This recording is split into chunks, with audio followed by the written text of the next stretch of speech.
이 우주 속에 초월자 하나님께서 오신 참으로 놀라운 날입니다. 주님, 오늘 우리가 말씀을 들으면서 하나님의 진리를 잘 수납하는 우리 모든 성도님들이 되도록 주님 도와주시옵소서. 예수님의 이름으로 기도드립니다. 아멘.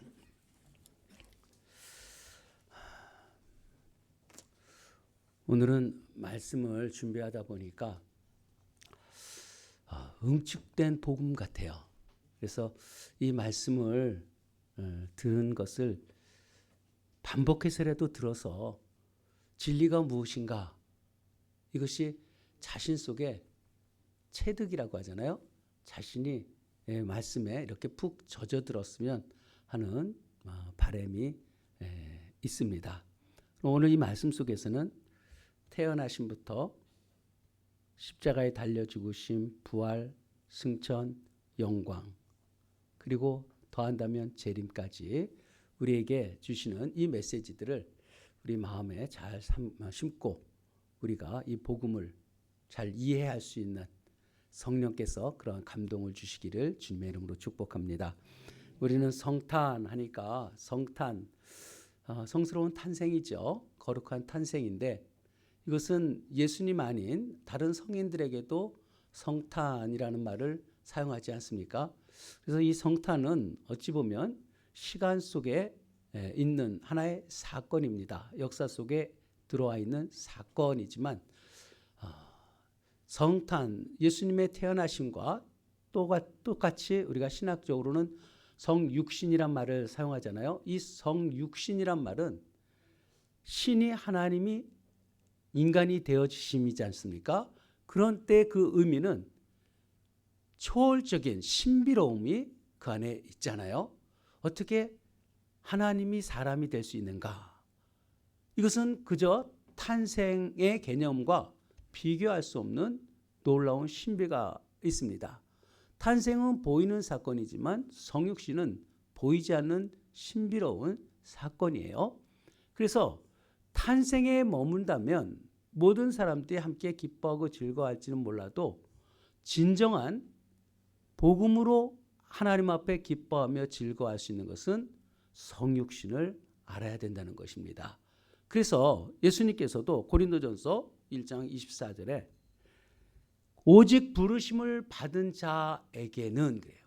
부르심을 받은 자, 오직 부르심을 받은 자에게는 그리스도는 하나님의 능력이요 하나님의 지혜라.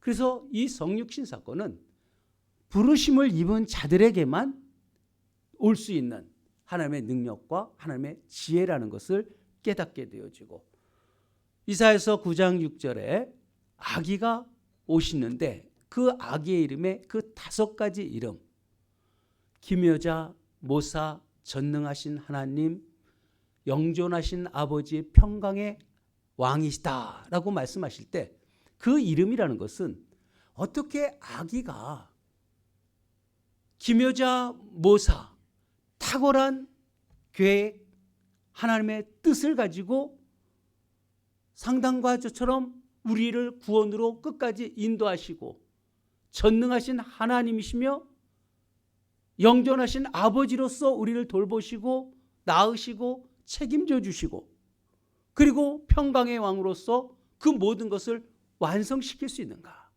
그 이름만 가지고도 예수 그리스도의 오심이 성육신과 함께 연관되지 않는다면 이런 신비는 체험할 수가 없을 것입니다. 그래서 성탄만 가지고 우리가 얘기할 것이 아니라 성육신의 신비로움이 우리에게 있어야 돼요. 저는 그런 생각이 들어요. 하나님이 사람이 돼서 오셨다. 이거 사실 놀랄 일이지만 그래도 하나님이니까 하실 수 있는 일이에요. 그런데 그것을 믿는 우리가 더 기적 같아요. 어떻게 그걸 믿을 수 있을까? 그래서 결국은 우리가 아기가 전능하신 하나님이요 영존하신 아버지 되시는 우리의 구원의 문제를 해결하실 평강의 왕으로 오셨다는 그 자체를 믿는 우리에게 구원은 하나님의 선물이라는 것을 정말 더 절실하게 깨닫게 됩니다. 그러니 얼마나 감사해요. 이 일들이 그대로 이루어질 것을 생각해 보십시오. 얼마나 놀라운 일입니까? 그런데 이것은 우리의 의지적으로 되어지는 것이 아니라 이사야서 9장 7절 속에 그렇게 말씀하잖아요. 여호와의 열심으로 이 일을 이루신다 그러잖아요. 하나님의 열심으로 우리의 언약을 맺으시고 그분의 당신의 열심으로, 신적 열심으로, 전능하신 그분의 열심으로 우리에게 이런 구원을 이루어신다. 악이 오심이 이렇게 엄청난 대사건으로 우리에게 오셨다고 말씀합니다. 그런데 오신 것은 이 땅에 오셔서 오늘 십자가에 대한 것을 빼놓을 수가 없잖아요. 오시기 위해서 그분은 살다가 죽으심이 아니라 죽기 위해서 태어나신 분이기 때문에 십자가에 달리시고 조롱과 멸시를 다 받으셨어요. 그 십자가에 달려 죽기까지. 그래서 십자가라는 것은 가장 낮은 곳인데 그곳에서 우리가 하나님의 영광을 보게 되어진다는 거예요. 십자가의 사건을 통해서 우리가 하나님의 영광을 보는, 어찌 보면 충격적인 진리잖아요.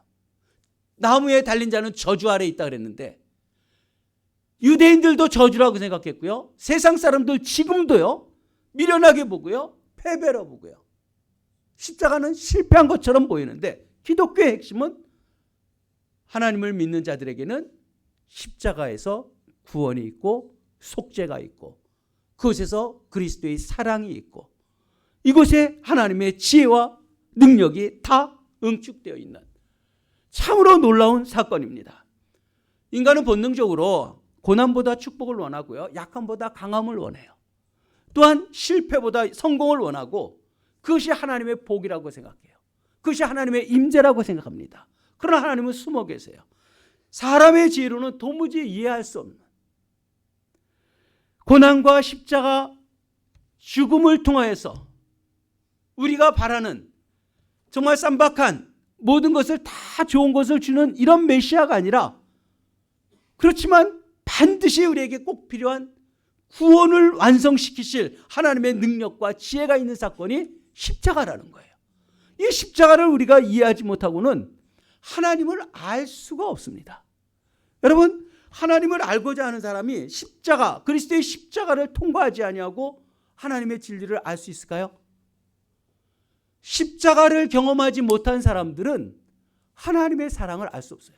철저하게 내가 죄인이라는 것을 깨닫고 그분이 나를 위해서 십자가에 달려 죽었다는 고백이 내 안에 없으면 참된 그리스도인이 될 수가 없죠. 어떻게 우리가 그리스도인이 될 수 있겠습니까? 그래서 우리가 주님이 나를 위해서 십자가에 달려 죽으심을 알고 그 십자가를 지고 자기 십자가를 지고 나를 따르라 그러잖아요. 자기 십자가를 질 줄 아는 거예요. 어떤 형편 속에서도 자기 십자가를 지고 무겁게 느껴질 때 우리가 기억할 것은 그때 임마누엘이라는 거예요. 하나님이 우리와 함께 하신다는 것을 그때 경험하는 거예요. 힘들다고 앉는 것이 아니라 그때의 고통과 눈물에 주님이 함께 계시고 깨지고 고통당하는 그 마음 심령 속에 주님은 우리에게 내가 너 안다. 수많은 하나님의 사람들이 그토록 힘들게 주어진 사명들을 감당했던 그때마다 주님은 위로해 주셨고요. 십자가의 끝은 그것으로 끝나는 것이 아니라 부활의 생명이 있기 때문입니다. 여러분, 부활이라는 것은 예수님의 부활, 성탄절에도 우리가 부활 찬양을 하잖아요. 성탄에 부활이 없으면 무슨 의미가 있겠습니까? 십자가는 부활이 없으면 무슨 의미가 있겠습니까? 부활의 생명으로 예수 그리스도의 부활하심을 통해서 우리에게 소망을 주시고 부활은 새 창조예요. 새로운 창조입니다. 인간이 가장 실존적인 공포는 죽음이라고 여기는데 죽음이 끝나는 것이 아니라 우리에겐 새로운 시작, 영원한 생명이 우리에게 있다는 사실입니다.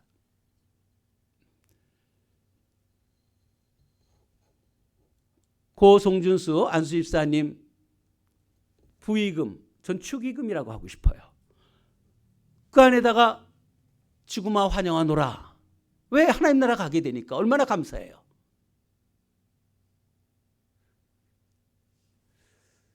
송준수 안수집사님 하나님 나라 가신 것 축하합니다.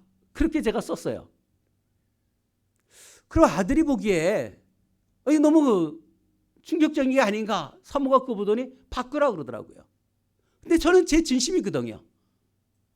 교회에 한 일꾼이 없어서 한 사람이 얼마나 귀합니까? 어떤 분이라도 한 분 오시면 천하보다 귀한 거 우리가 알잖아요. 그 귀한 생명들인데 하나님을 늘 찬양하던 분이 자리를 비는데 얼마나 마음이 안타깝습니까? 그것은 성도님보다 제가 더 클 거예요. 그렇지만 그분이 하나님 나라 좋은 곳으로 영전이잖아요. 너무 좋은 곳으로 하나님 나라는 게 너무 분명한 사실이지 않습니까? 지금의 여기서 있는 것보다 더 명확하게 하나님의 나라에서 찬양하고 있을 우리 송준 집사님 생각한다면 감사한 일이죠. 배 아플 일 있어요? 우리가 일꾼은 줄어들었다 할지라도 그 목은 우리가 하면 되고요. 목사는 성도님들의 영혼을 계수할 자라 그러잖아요. 말씀을 전하는 자. 제가 교회 성도 중에서 하나님 나라 가는 분이 한 분이라도 더 있다면 전 소임을 잘하는 거잖아요. 얼마나 감사합니까? 그보다 귀한 일이 어디 있겠어요? 성도가 신앙생활을 못해서 그랬다면 그건 너무 안타까운 일이지만 하나님의 나라를 위해서 열심히 찬양하고 하나님 앞에 갔는데 저도 칭찬받을 일이고 교회에서 충성스럽게 일했으니 얼마나 감사한 일입니까?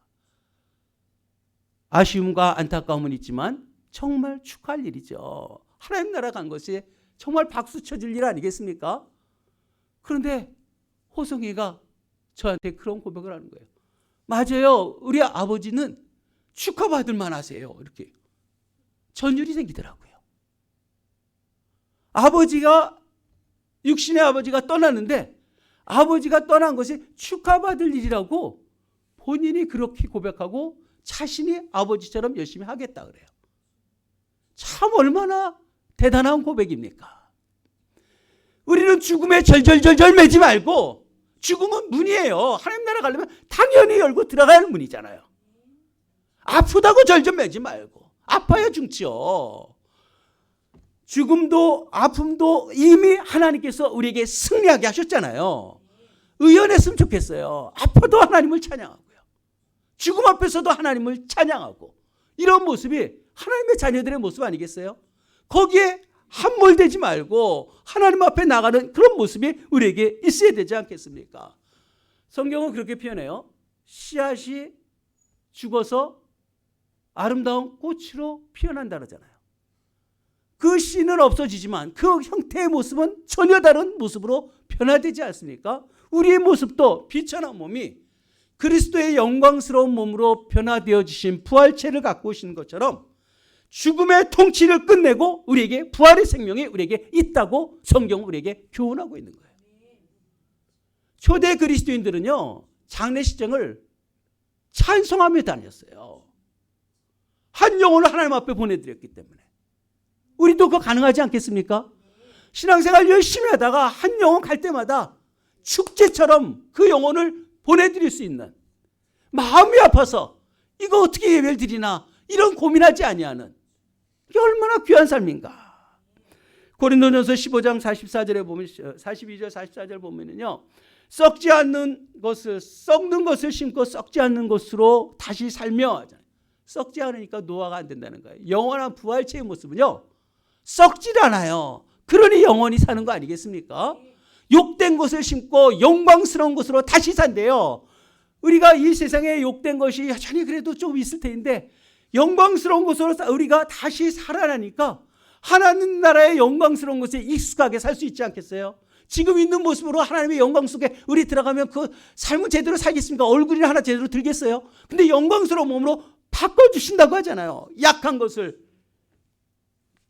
심고 강한 것으로 우리를 또 다시 살게 하신다.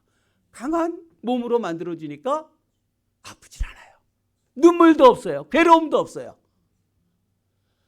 모든 질병도 이길 수 있는 것, 강한 몸으로 우리를 다시 살게 하신다는 거예요. 육의 몸을 신고 신령한 몸으로 다시 살게 한다. 이 말씀도요, 우리가 지금은 찬양하며 주 안에서만 즐거워하는 이런 삶을 살기가 참 힘든데 하나님 나라에서는 우리가 하는 것이 뭡니까? 찬양하는 일이잖아요. 하나님 앞에 영광성을 올려드리는데 신령한 몸이 됐으니까 그것이 기쁘죠. 억지로 찬양하려면 찬양하겠어요? 그래서 우리를 이런 모습으로 다 바꿔주신다잖아요. 얼마나 감사합니까?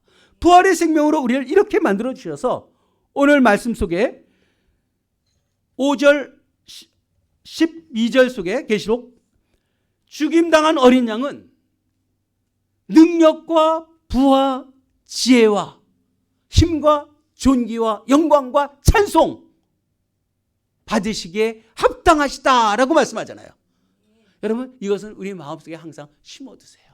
항상 하나님 앞에 능력과 지혜와 능력과 부와 지혜와 힘과 존귀와 영광과 찬송을 받으시기에 합당하다는 것을 우리가 이 말씀을 외우고 있으면요, 하나님 앞에 이 고백할 때마다 힘이 나요. 주님을 이렇게 고백할 수밖에 없는 거 아니겠습니까? 왜? 예수님은 탄생으로 끝나는 것이 아니라 십자가를 통해서 주님에게 나오게 하셨어요.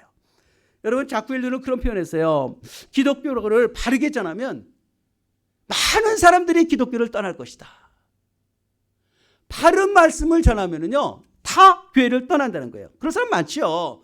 진리의 매력을 몰라서, 진리의 매력을 외면하고요, 힘을 추구하는데 기독교는 계속 힘 빼라 그러잖아요. 자기 생각 빼라 그러고요, 자기 죽어야 되고요, 포기하고 버리라고 하는데, 돈 추구하고 쾌락 추구하고 권력 추구하고 이런 세상 속에서는 결코 매력적이지 않겠죠. 세상에서 잘 살고 잘 먹으라는 것이 복음이라면 열심히 듣고 경청하겠지만 우리 자신을 쳐서 복종시켜야 하는데 누가 거기를 좋아하겠습니까? 기독교는 약함으로 초대해요. 그리스도 안에서 강함. 어찌 보면 어린 양 한 마리에 늑대 100마리가 둘러싸이는 것 같아요. 하나님은 사자를 보내서 그들 다 잡아먹게 하지 아니하고 겸손한 양을 가지고, 그러나 하나님은 그 양을 보존하시고 지켜주신다는 거죠. 그래서 겸손한 자가 살아나는 그런 세대를 우리가 만들어야 돼요. 힘세고 입방아 세고 이런 것이 아니라 항상 낮아지고 겸손하고 온유하고 이런 모습이 있는 그런 세상을 만들어가는 것이 하나님 나라 만드는 거 아니겠어요? 하나님은 이런 십자가를 통해서 우리에게 그것을 우리에게 교훈하지 않습니까? 그리고 부활 승천까지 우리에게 가르쳐주는 거예요. 부활의 생명으로 우리에게, 그리고 승천하셨다잖아요. 찬란한 영광 보좌 앞에 주님이 계시고 영원한 중보자 통치자로 계신다고 성경은 말씀합니다. 예수님이 신성으로만 승천하신 것이 아니라 하늘에 계셨던 분이 사람의 모습으로 오셔서 다시 승천하셨다는 것을 우리에게 성경은 말씀하시면서 이 부활과 승천이 바로 우리를 위함이라고 말씀하잖아요. 하나님을 믿는 자녀들에게 너희도 나의 생명처럼 영원한 생명을, 부활의 생명을 얻을 것이고, 그리고 하나님의 나라에 너희도 함께 갈 것을 예비할 것을 말씀해 주고 있어요. 그래서 우리에게도 그런 영광성자라에 동참한다고 말씀하고 있는 것입니다. 그래서 어린 양이 탄생이 이렇게 영광의 하나님이고요, 존재 자체가 광희, 그 빛남, 이 독사, 그 밝음이 있고 거기에 카보드라고 했잖아요. 단지 찬란하고 눈부신 정도가 아니라 그분의 카보드, 그분의 영광의 그 무게는 그 압도하는 어떤 것과 비교할 수 없는 그 무거운 그분의 임재를 느끼게 하고 실제성을 우리에게 드러나게 하시는, 그 영광을 우리에게 충만하게 만드시는, 그래서 엄청난 실제를 우리에게 그 영광으로 다 담을 수는 없지만 느낄 수 있는 그분의 영광, 독생자의 영광, 진리가 충만한 영광이 우리에게 있음을 말씀합니다. 그래서 그 영광의 하나님이 자신에게만 있는 것이 아니라 그 영광을 우리에게 주신다는 거예요. 우리가 수건을 벗은 얼굴로 거울을 보는 것 같이 주의 영광을 보매 그의 영광의 모습의 형체처럼 우리가 변화되어져서 영광이 영광으로 하나님 앞에, 우리가 하나님의 영광이 우리에게 보여지고 그 모습이 다시 하나님 앞에 비춰지면서 하나님 앞에 나가는, 이게 성령으로 말미암이라고 말씀하잖아요. 이런 놀라운 역사로 우리를 변화시킨다는 거예요. 하나님은 이러한 영광을 우리에게 보여주었기 때문에 결코 이전으로 다시 돌아갈 수 없고, 그 탁월한 빛을 본 자는 다시 어둠 속에 머물 수가 없는 거죠. 이런 카보드의 무게를 경험한 사람들이 결코 가벼운 것에 삶을 만족시킬 수 없다는 것을 우리에게 말씀하고 있습니다. 그리고 그분은 다시 오신다는 거예요. 얼마나 감사합니까? 그분이 다시 오실 그날에 맞이할 하나님의 자녀들로서 지금은 이미 오신 메시아를 예배하고 있지만 다시 오실 메시아를 준비해야 되잖아요.